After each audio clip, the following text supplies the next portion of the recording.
आंखें संभारे रुनासी तॾाढो। दोस्तों आम माण्हू जेके असांजे इर्द गिर्द घुमनि था उन में केतिरो टैलेंट मौजूदु आहे ऐं उन जे अंदरि छा छा आहे उहो असां तव्हांखे हिन वीडियो जे ज़रिए ॿुधाईंदासीं। ऐं हींअर बि जेको मुंहिंजे आॾो माण्हू वेठो आहे उहो बि आम माण्हू आहे। आम माण्हू छा थो चए, उन जे अंदरि छा मौजूदु आहे उहो पाण ई वज़ाहत कंदो। साईं अदा अस्सलाम वालेकुम या अली मदद। हथु पकड़ियोसि। मां तमामु थोराए तो भाऊ नज़ीर जन जो जिन पंहिंजो कीमती टाइम कढी मूंखे पंहिंजे प्रोग्राम में लाइक सम्झो।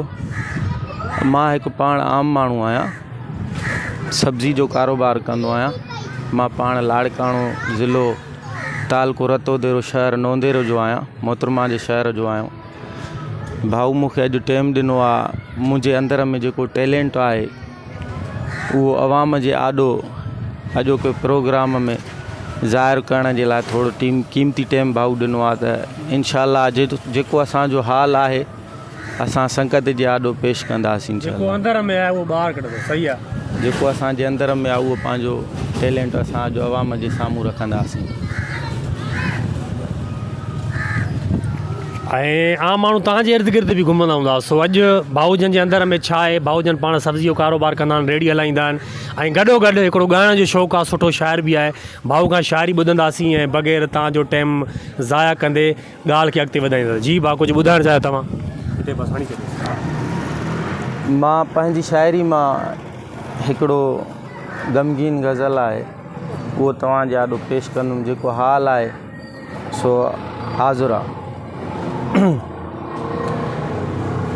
आंखें संभारे रुनासी तॾाढो, समुंड जे किनारे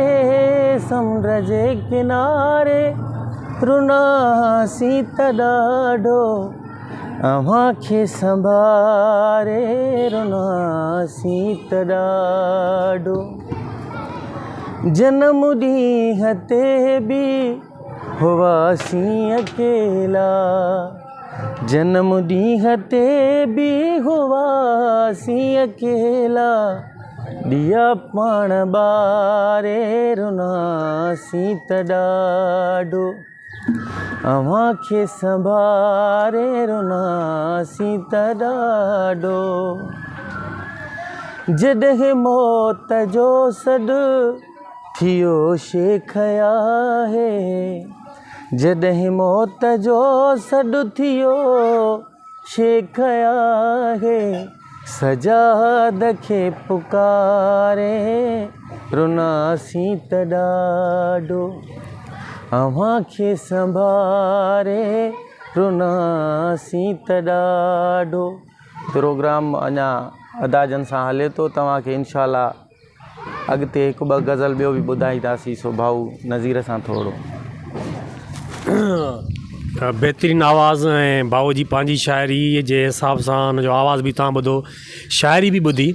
सो कॾहिं को चांस मिलियो आहे टीवीअ में या कंहिं अहिड़ी महफ़िल में जिते तव्हांजी वाह वाह थी हुजे, या टीवी वारनि को आवाज़ तव्हांजो ॿुधी करे तव्हांखे जेको आहे हिकिड़ो चांस ॾिनो हुजे ज़िंदगीअ अंदरि, को अहिड़ो लम्हो अहिड़ो वाक़ियो मुख़्तसरन?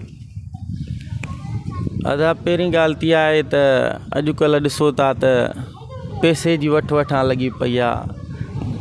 फ़नकारनि वटि वञो शाइरी खणी त 20 खां 25 हज़ार था वठनि। अगरि कंहिं कंपनीअ वारनि ॾे वञो त उते घटि में घटि 50-60 हज़ार ताईं ख़र्चो अची थो वञे। सो असां हिकु आम माण्हू आहियूं। असां जेको पाण कमायूं था 800-900 हज़ार, उहो असांजो पंहिंजो घर में ख़र्चु थो थी रहे। अञा ताईं अहिड़ो को चांस न मिलियो आहे। हीअ पहिरियों प्रोग्राम आहे तव्हांजे आॾो जेको असां पंहिंजो क़ीमती टाइम कढी असांखे ॾिनो आहे आवाम जे आॾो रखण जे लाइ।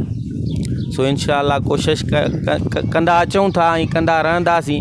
हीअ पंहिंजो दिली शौक़ु आहे, हिनखे ख़तमु कोन कंदासीं। मन अलाह जे तरफ़ां किथे न किथे को अहिड़ो टाइम अची वेंदो जिथे अॻिते हली पवंदासीं इंशाअल्लाह। अलाह ख़ैरु कंदो। अञा अहिड़ो को चांस कोन मिलियो आहे। वॾी महिरबानी सभिनी दोस्तनि जी ऐं तव्हांजी ख़ासि करे त असां सोशल मीडिया खे दोस्तो इस्तेमालु कयूं था। अगरि सोशल मीडिया खे चङी तरह इस्तेमालु कयूं, असांजे पस गिरदाईअ में असांजे इर्द गिर्द हिन जहिड़ा माण्हू दोस्त जहिड़ा मौजूदु आहिनि जंहिंमें टैलेंट मौजूदु आहे, त सोशल मीडिया जो दौरु आहे ऐं हर कंहिं वटि टच मोबाइल आहे। अगरि अहिड़नि माण्हुनि खे असां सपोर्ट कंदासीं, सोशल मीडिया ते रखंदासीं, त उनजी वाह वाह थींदी। ऐं को बि फ़नकार, को बि ज़िंदा दिलि फ़नकार कंहिं पैसे ॾोकड़ जो बुखियो न हूंदो आहे। अगरि उनखे माण्हू वाह वाह कनि, उनजी आवाज़ खे पसंदि कनि, उनखे शाबाश ॾियनि, त उन जे लाइ उहा ई दौलत तमामु घणी हूंदी आहे मुंहिंजे ख़्याल में। सो असां सोशल मीडिया खे सही इस्तेमालु कयूं। असांजे इर्द गिर्द अहिड़ा माण्हू रहनि था त उन्हनि जा वीडियो भर सोशल मीडिया ते रखूं, जीअं हिननि माण्हुनि जी वाह वाह थिए ऐं हिननि जहिड़े माण्हू खे माण्हू सुञाणनि, उन्हनि खे पसंदि कनि। मां तव्हां खां वठां थो इजाज़त। अलाह तव्हांखे ख़ुशि करे। महिरबानी, लख तोरा।